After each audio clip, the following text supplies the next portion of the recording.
मामांनी मारली चक्क मर्सडीजला लात, तरी पण आम्ही मर्सडीज पार्किंग केलीच.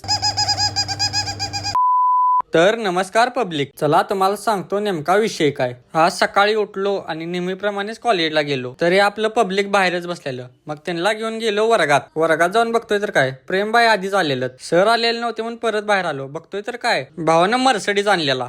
गाडी पार्किंग करायचं, काय करायचं?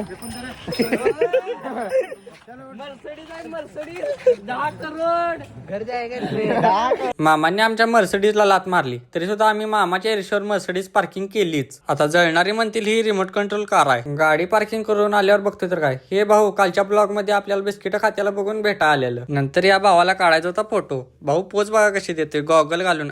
गाय आहे ऋतिक रोशनच की. भावाला असं म्हणल्यावर भावाला एवढा राग आला, भावाने रागात वडापावच दिला सगळ्यांना. आणि काही म्हणा, फुकटचं खाण्यात जी मज्जा आहे ते स्वतःच्या पैशाने खाण्यात कधीच मज्जा नाही. आणि या दोन मेंबरनं वडापाव खाता पबजी मध्ये रूम लावलेली. मग काय हरलीत. वडापाव खाऊन झाल्यावर गेलो परत वर्गात आणि कालचा राहिलेला प्रोजेक्ट पूर्ण करू लागलो. आणि आपल्याला प्रोजेक्ट पूर्ण करायला मदत केली ती म्हणजे आपल्या उमेश भाऊनी. प्रोजेक्ट पूर्ण करून झाल्यावर मग काय लावला की टीव्ही आणि बघत बसलो निवांत. टीव्ही बघताना असं वाटालतं की कॉलेज क्लासरूम नाही, बॉईज रूमच आहे.